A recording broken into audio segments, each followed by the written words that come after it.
Now we turn to the frantic search for a missing New York teen. The last time anyone heard from Brittanee Drexel was on Saturday night when she sent a text message to one of her friends. She asked me if she'd go to Myrtle Beach. And I said, Brittanee, you're not going to Myrtle Beach. No, you are not going. She goes, why, Mom? Nothing's going to happen to me. I said, Brittanee, I said, there's no parental supervision.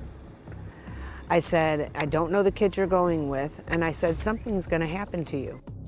Brittanee Drexel was born in Rochester, New York on October 7, 1991, to parents John and her mother Dawn. Both of her parents were teens at the time of her birth and broke off their relationship when Brittanee was just 6. Her mother then married Chad Drexel, who adopted Brittanee as a young girl. Brittanee didn't get the chance to grow up with her father as he had moved away shortly after Dawn and him split up to Tampa, Florida, and in the year of 2007, she reunited with him in person. He would regularly visit her to share moments they never got to share when she was growing up, and John loved this. Chad and Dawn unfortunately divorced in 2008, and when this happened, Brittanee didn't take it well at all. She attended the Gage Chili High School in Gage, New York, and was an avid soccer player.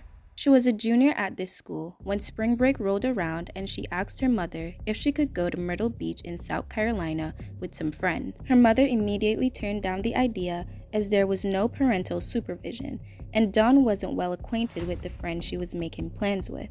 Brittanee would go on to ask her mom over and over again, to which her mother's answers was always the same.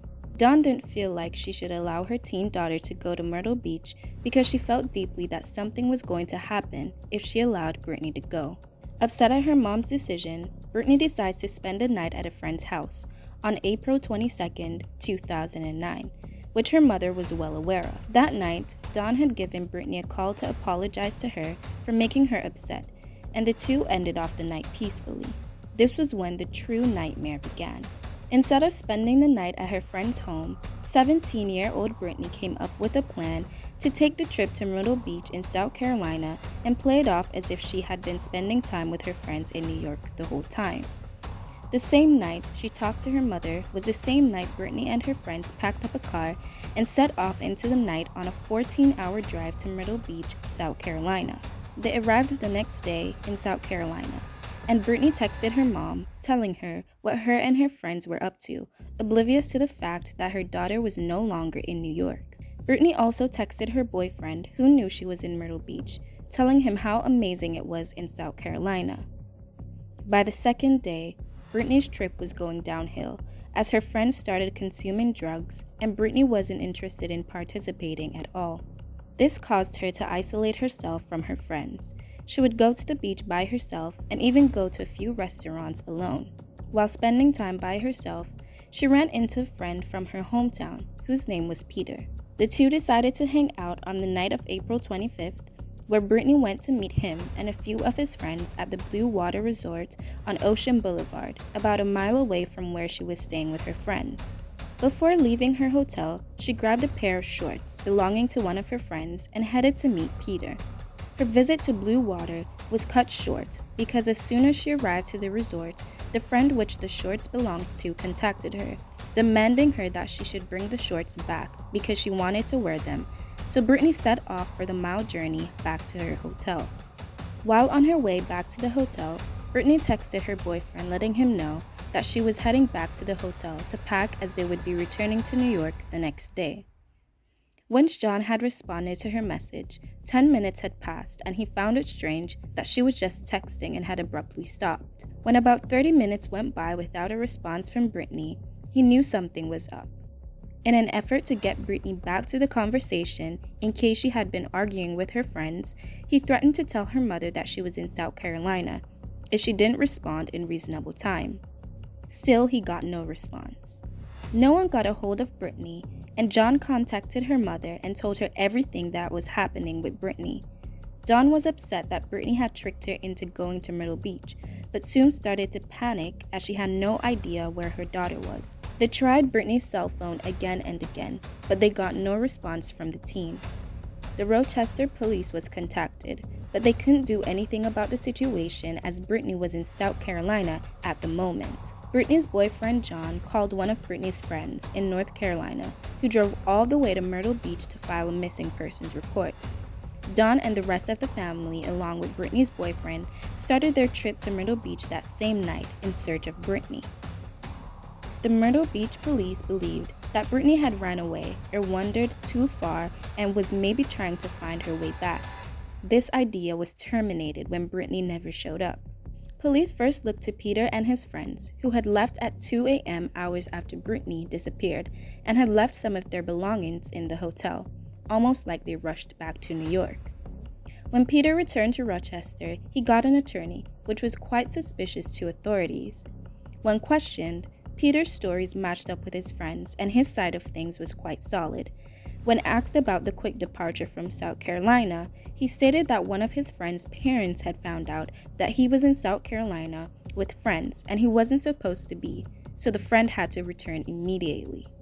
Police checked Britney's phone records and discovered that 30 minutes after John had last texted Britney, her phone pinged 7 miles south of Myrtle Beach.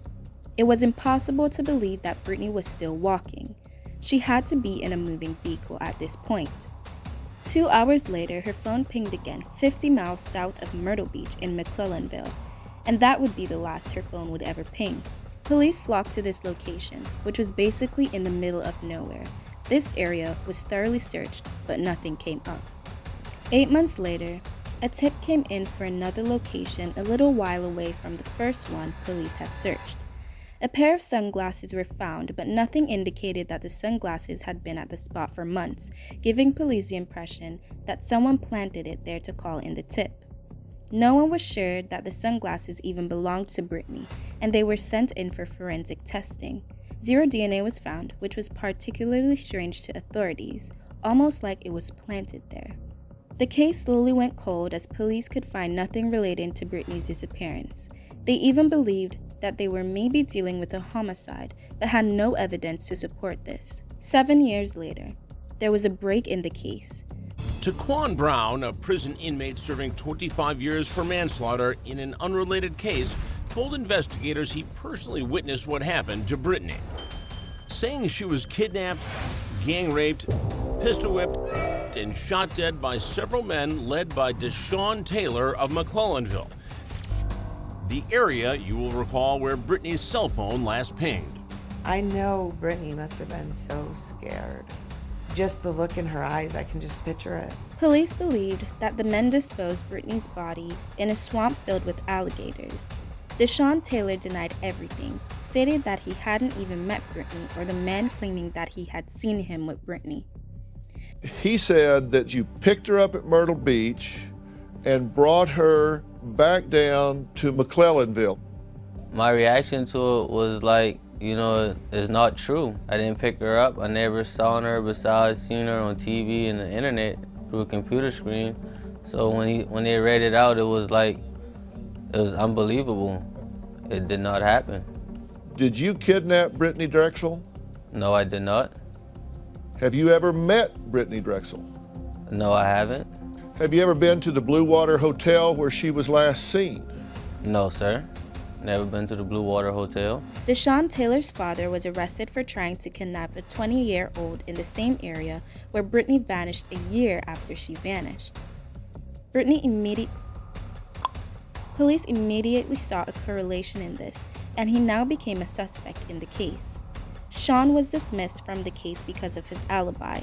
Deshaun's alibi did not place him at the scene of the crime, and police determined that there wasn't enough evidence to charge any of them. Additionally, Deshaun seemed completely clueless when it came to anything regarding Britney, and he was dismissed.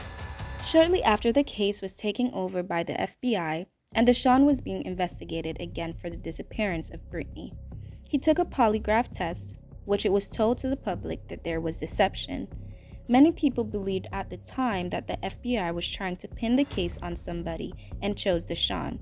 It just didn't make sense that they would go back to reinvestigate Deshaun after they dismissed him. At the same time, Deshaun was being charged for robbery, which was the primary reason for the FBI's investigation, but instead, they decided to focus their attention on getting him charged for the disappearance of Britney. This remained at a standstill, as nothing at all was adding up in Brittaney's case. Suddenly, about 2 months ago, officials came out to the public stating that they had found Brittaney's remains, and along with her remains, a murder suspect, Raymond Moody. Officials stated that they had not shared much information with the public over months of investigation because they needed to get Moody behind bars as soon as possible and didn't want details getting out that would affect the investigation. They started following this promising lead for about 3 months and started to put things that wasn't disclosed into motion, which ultimately led to the place where Brittanee was buried. 60-year-old Raymond Moody was first identified by Myrtle Beach police as a person of interest in February 2012. 6 months after, authorities searched a Georgetown motel room he had stayed in around the time Brittanee disappeared. The friends and family of Deshaun Taylor were immensely satisfied that they released him for this case because no evidence at all was indicated that he had murdered Brittanee. Authorities stated that Moody had kidnapped and strangled the teen the same day she disappeared. Authorities are certain that they have found the perpetrator and have all the evidence they need to bring justice to Brittanee and her family, who have mourned for over 13 years for the missing teen.